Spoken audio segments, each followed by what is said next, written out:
and welcome back to my channel. Today in this interesting video I am going to tell you a very interesting poem which is to a butterfly. So let's begin with this interesting video. Let's talk about para 1 then move to para 2. First let's read this. I have watched you now a full half an hour, self-poised upon that yellow flower, and little butterfly indeed.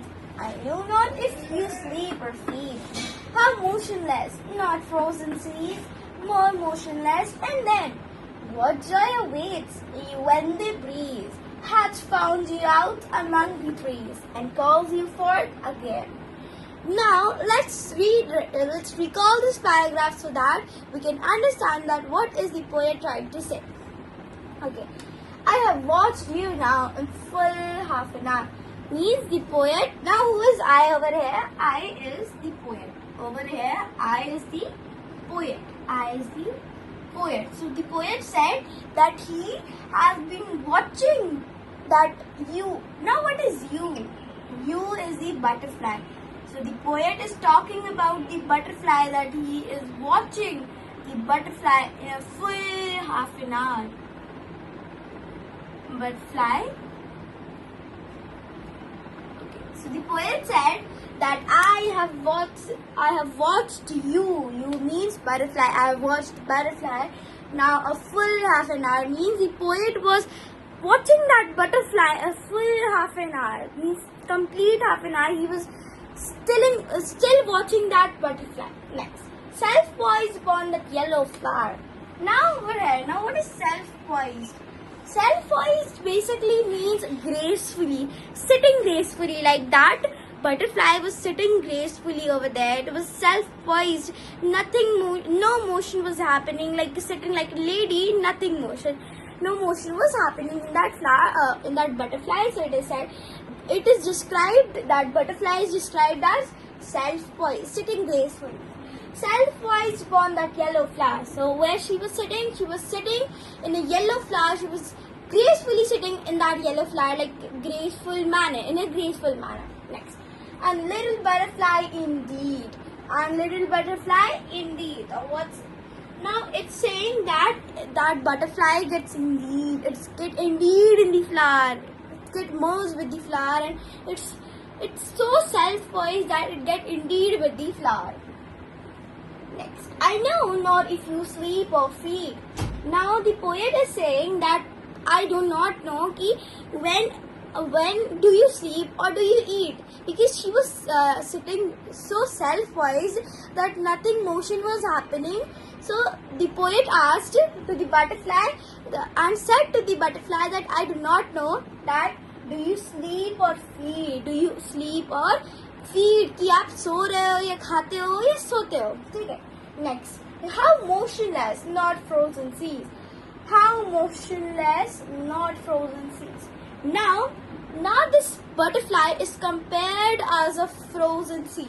How frozen sea as froze, like that. Nothing motion is happening to that butterfly, and she is just compared as that frozen sea. So these two. So butterfly. Now what is compared? Butterfly is compared as the frozen seas. Frozen seas. Because when the sea gets froze, it does not have any motion. Nothing motion was happening. No layer, कोई layer नहीं आती, तो वो आराम से एकदम froze रहती है. So that, like that only, the butterfly is self-poised upon that. Nothing motion was happening. How motionless. So that is why that butterfly is compared as the frozen sea. Now what is motionless? Motionless means nothing motion was happening in that butterfly. She was sitting self-poised on that yellow flower. More motionless than.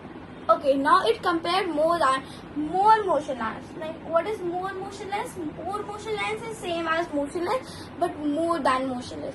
So as in the before line, it was saying that how motionless, not frozen seas.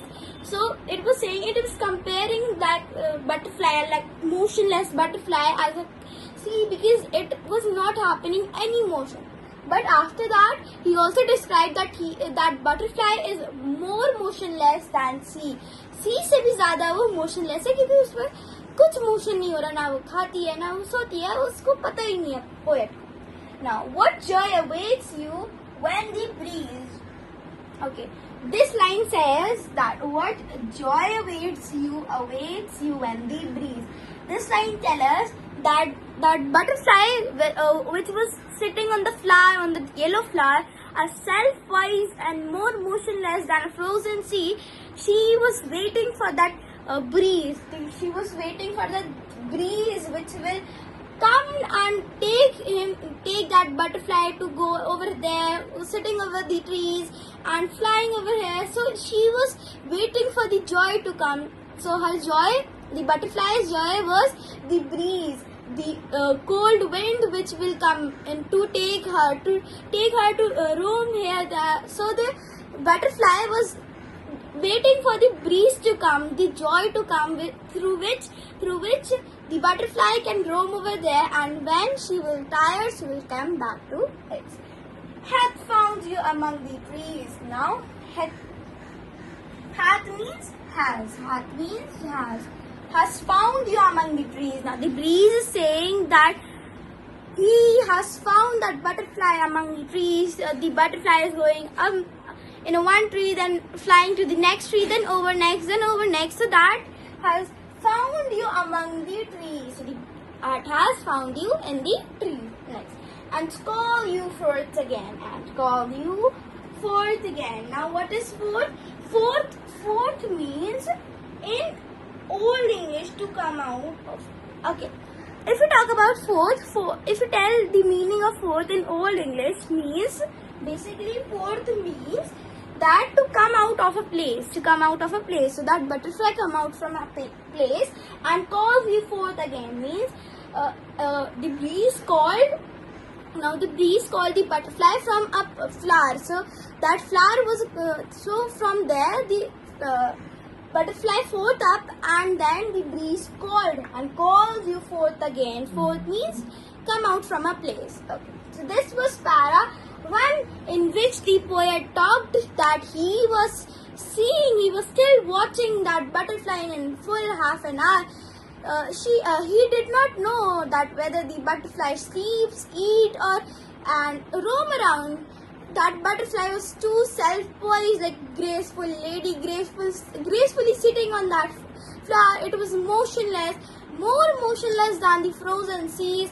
But that butterfly was waiting for the joy to come, the breeze to come, so that it can move from so that it can go with the breeze and roam around and get joy in this.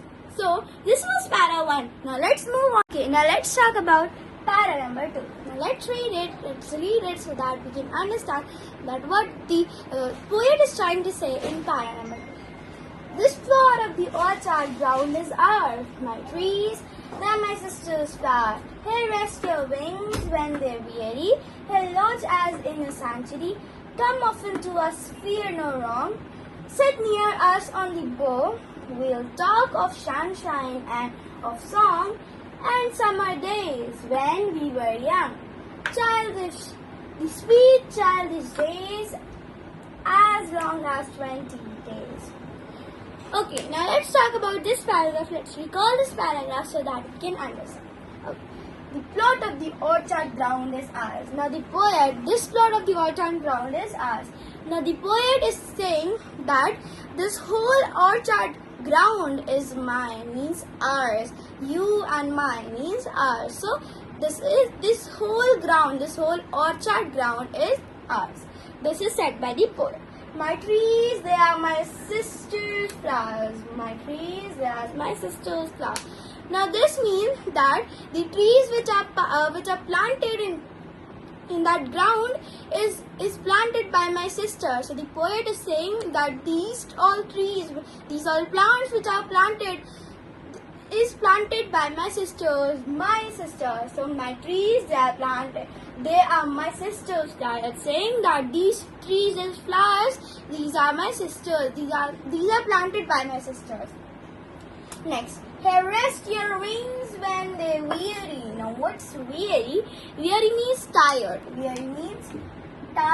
So the poet is saying that come in this orchard ground, come in my orchard ground, come in my sister's orchard ground, where you can rest your wings, when you are tired, when your wings are tired, when you are flying, but you get tired, so you can rest your wings in my orchard ground. Here lodge is in a sanctuary. Now what is a sanctuary? Sanctuary means a safe place. So that ground, that orchard ground was a safe place that was a sanctuary for that butterfly, because there was no harmful insects, nothing over there, no pigeons, no birds, so that butterfly can rest over there very gracefully in when their wings are weary, when the wings are tired. So that butterfly can come and lodge as a sanctuary. That lodge can be said as a sanctuary because it is too safe. A safe place. It has a safe place. Next, come often to us, fear no wrong. Now the poet is saying that come often means you come in my orchard. I will be sitting in my garden, in my orchard, and you come every day, so that without any fear, without any without any wrong fear, because we will not gonna harm you. That poet is saying that I will not harm you, I'll just call you, we'll talk again. So the poet is saying that you can come in our sanctuary if any time you want. Sit near us on the bough. Now bough is a bench or a flat type, and that poet is saying that sit near me, sit near us, so that we can talk. We'll talk of sunshine and song. So as I told you, that poet is saying that sit near me, I'll talk about sunshine, I'll talk about nature because I'm a nature lover. I'll talk about song, sunshine, and that summer days when we were young. Now that when this poet was thinking about that butterfly, thinking about butterfly, that poet gets back to its past, that he was thinking that on that summer days we were also like this free, nothing tension, and we were too young, we were playing, we don't have any tension, we were studying, we were playing, and nothing over there. Sweet childish days as long as 20 days. Now these sweet. Now one day was compared in that poet's past, that poet was thinking that one day was compared as 20 sweet childish days. So when they were young in those times, they did not have any tension. They were just roaming around the garden. They was also free to roam around just like that graceful butterfly. So this was all of the poem. If you like this poem, I hope you like this poem. So ta-da, bye bye till then. I'll meet you in the next video.